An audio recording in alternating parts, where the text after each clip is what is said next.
ابن انشا ایک مضمون نگار ایڈیٹر قومی ادب کے دفتر میں ڈرتے ڈرتے جھجکتے داخل ہوا اور ایڈیٹر سے کہا، میرا نام اللہ دین ہے، چراغ تخلص کرتا ہوں، شاعری ورثے میں ملی ہے، ادب گھٹی میں پڑا ہے، ایک افسانہ لایا ہوں، بالکل اچھوتا موضوع ہے، آپ دیکھیں گے تو۔ ایڈیٹر نے کہا، آپ چھوڑ جائیے اپنا افسانہ، اس کے ساتھ ٹکٹ لگا کر جوابی لفافہ ضروری ہونا چاہیے، آپ کو 6 مہینے کے اندر اپنی رائے سے مطلع کر دوں گا۔ مضمون نگار نے لجاجت سے عرض کی کہ گستاخی نہ ہو تو عرض کروں کہ چھوٹا سا افسانہ ہے، آپ ابھی سن لیں اور اپنی رائے مجھے بتا دیں، بس 3-4 منٹ کی بات ہے، آپ اجازت دیں تو میں۔ ایڈیٹر نے گھڑی دیکھتے ہوئے کہا، اچھا خیر پڑھیے، کیا عنوان ہے؟ مضمون نگار نے کہا، عنوان تو بہت اچھوتا رکھا ہے میں نے، کار خیر، لیکن اس کا عنوان بہادر اللہ دتا بھی ہو سکتا ہے۔ ایڈیٹر نے کہا، خیر پڑھیے۔ مضمون نگار نے پڑھنا شروع کیا۔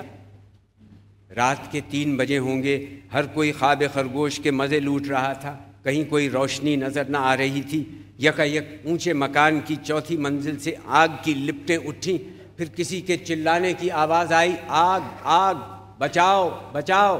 معلوم ہوتا تھا کہ کوئی لاپرواہ کرایہ دار انگیٹھی بجھائے بغیر سو گیا تھا، اس کی چنگاری کپڑوں پر پڑی اور آگ بھڑک اٹھی۔ اب وہ شخص آگے تھا اور آگ پیچھے، دفتن آگ بجھانے والے انجن کا گھگو سنائی دیا۔ فائر مین اللہ دتا، جو منجلی عمر اور گٹھے ہوئے جسم کا بڑی کالی مونچھوں والا جہلم کی طرف کا سابق سپاہی تھا، دروازے کے سامنے رکا، تھوڑی دیر سوچتا رہا، پھر کمرے میں گھس گیا اور اس حواس باختہ شخص کو شعلوں میں سے نکال لایا۔ اب اس نے شست باندھ کر پانی کا تریڑا دیا اور آگ بجھ گئی۔ آگ بجھانے کے دستے کا جمعدار پیر اولاد بخش آگے بڑھا اور بولا، آفرین ہے تیری بہادری پر، محکمے کو تجھ سے یہی توقع تھی۔ اس کے بعد مسکرا کر بولا، ذرا دیکھنا تمہاری دہنی مونچھ جل رہی ہے۔ بہادر اللہ دتا بھی مسکرا دیا اور پانی کا ایک تریڑا اپنی دہنی مونچھ پر بھی دیا۔ دور مشرق میں سپیدہ سحری نمودار ہو رہا تھا۔ ایڈیٹر نے کہا، افسانہ برا نہیں، بعض جگہ نظر ثانی کی ضرورت پڑے گی، ذرا شروع سے پڑھیے، دیکھیں اس کا کیا ہو سکتا ہے۔ مضمون نگار نے کہا، سنیے، رات کے 3 بجے ہوں گے، ہر کوئی خواب خرگوش کے مزے لوٹ رہا تھا۔ ایڈیٹر نے کہا، یہ نہیں چلے گا، ہر کوئی کا مطلب ہے پولیس والے بھی سو رہے تھے، یعنی اپنی ڈیوٹی سے غافل تھے۔ نہیں، ٹھیک نہیں، لوگ سمجھیں گے کہ اس ملک میں چوکی پہرے کا انتظام ٹھیک نہیں، اسے بدل کر یوں کر دیجئے، رات کے 3 بجے ہوں گے، کوئی آدمی خواب خرگوش کے مزے نہیں لوٹ رہا ہے۔ مضمون نگار نے احتجاجی لہجے میں کہا، یہ کیسے ہو سکتا ہے، رات کا منظر ہے، ایسے میں تو لوگ سو ہی رہے ہوتے ہیں۔ ایڈیٹر نے کہا، یا پھر یوں لکھ دیجئے کہ شہر میں ہر کوئی خواب خرگوش کے مزے لوٹ رہا تھا، لیکن ہوشیار اور چوکس تھا۔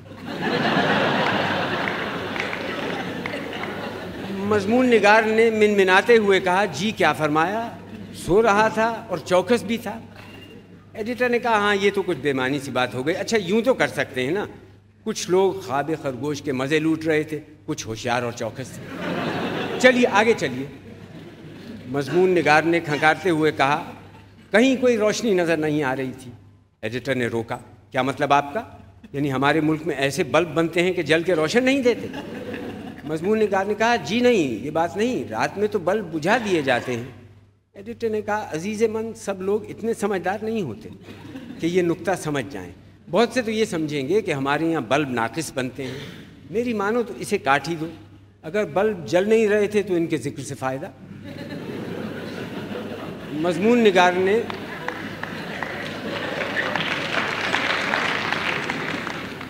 پھر کسمساتے ہوئے آگے پڑھنا شروع کیا۔ یکایک ایک اونچے مکان کی 4تھی منزل سے آگ کی لپٹیں اٹھیں، پھر کسی کے چلانے کی آواز آئی، آگ آگ، بچاؤ بچاؤ۔ ایڈیٹر نے پھر ٹھوکا، گویا بھگدڑ مچ گئی، گویا ہم اپنے پرچے میں اس بات کو شہرت دیں کہ ہمارے عوام ذرا سی بات پر ان میں بھگدڑ مچ جاتی ہے، یعنی وہ اوسان کھو بیٹھتے ہیں۔ نہیں صاحب، یہ نہیں چلے گا، یہ قومی ادب کا دفتر ہے، سرخ آفتاب کا نہیں۔ مضمون نگار نے کہا جی یہ تو محض افسانہ ہے، ایک تخلیقی کوشش ہے، میں تو بس آگ کا منظر بیان کر رہا تھا۔ ایڈیٹر نے کہا آپ اس میں ایک مطمئن مزاج اور اپنے فرائض سے باخبر شہری کی بجائے ایک ایسا کردار لاتے ہیں جس کے محض ذرا سی بات پر محض مکان کو آگ لگ جانے سے ہاتھ پاؤں پھول جاتے ہیں۔ میں آپ کی جگہ ہوتا تو بچاؤ کی بجائے اس کردار سے کوئی ایسی بات کہلواتا جو قومی تقاضوں کے زیادہ مطابق ہوتی، مثلاً وہ کہتا کہ اجی ایسی آگے موت دیکھی ہیں ابھی بجھا دیں گے، بلکہ اس کو کہنا یہ چاہیے تھا کہ آگ واگ کچھ نہیں، تقریب پسندوں کا پروپیگنڈا ہے۔ مضمون نگار نے مری ہوئی آواز میں کہا جی آگ تو بہرحال لگی تھی۔ ایڈیٹر نے کہا آپ آگے چلیے، آخر اس شخص کو بری طرح جلانے کی کیا ضرورت ہے؟ مضمون نگار نے آگے پڑھا، معلوم ہوتا تھا کہ کوئی لاپرواہ کرایہ دار انگیٹھی بجھائے بغیر سو گیا تھا، اس کی چنگاری کپڑوں پر پڑی اور بھڑک اٹھی۔ اب کی بار ایڈیٹر کرسی سے اچھل پڑا، یہ آپ نے کیا لکھ دیا کہ ایک شخص انگیٹھی بجھائے بغیر سو گیا؟ آپ ہمارے پڑھنے والوں کے سامنے ایک غلط مثال پیش کر رہے ہیں تاکہ وہ بھی ایسی غفلت کریں۔ نہیں، انگیٹھی کا ذکر بالکل اڑا دو، آگ کے ذکر کی بھی ضرورت نہ رہے گی، نہ رہے بانس نہ بجے بانسری۔ اچھا اب آگے پڑھو، بیچ کا حصہ چھوڑ کر سیدھے فائر مین کے کردار پر آ جاؤ۔ مضمون نگار نے پڑھا، فائر مین اللہ دتا جو منجلی عمر اور گٹھے ہوئے جسم کا، بڑی بڑی کالی مونچھوں والا جہلم کی طرف کا سابق فوجی تھا، دروازے کے سامنے رکا، تھوڑی دیر سوچتا رہا۔ ایڈیٹر بولا سوچتا رہا؟ فائر مین کو سوچتا مت دکھائیے، اس کا کام تو بس آگ بجھانا ہے۔ مضمون نگار نے کہا حضور اس سے کہانی میں زور پیدا ہوتا ہے۔ ایڈیٹر نے کہا کہانی میں زور پیدا ہو گیا تو کیا، اس سے فائر مین کی تو کمزوری ظاہر ہوتی ہے۔ پھر دوسری بات یہ ہے کہ جب ہم نے آگ کا ذکر حذف کر دیا تو فائر مین کے ذکر کی کیا حاجت؟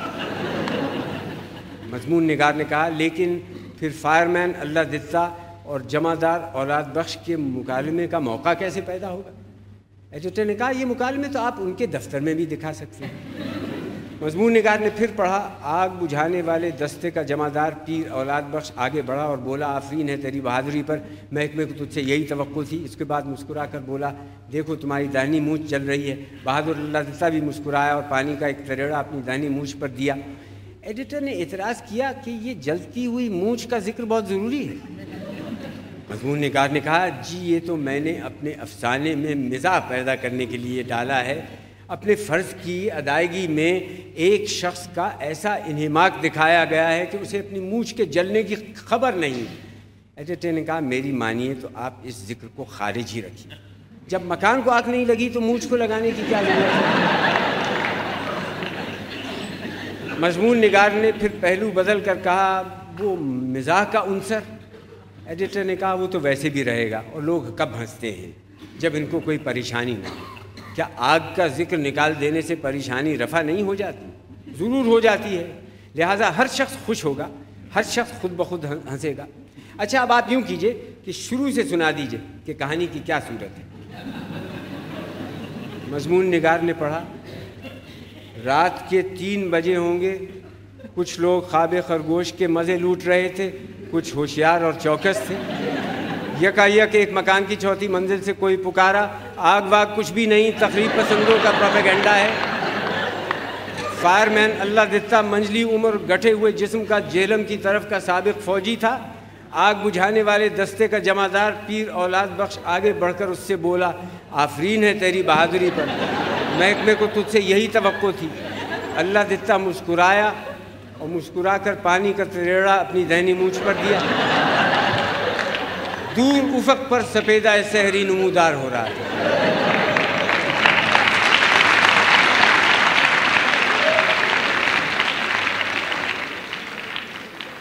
ایڈیٹر نے کہا اب بات بنی نا، اب افسانہ بے نقص ہے اور ماہ نامہ قومی ادب اسے آب و تاب سے چھاپے گا۔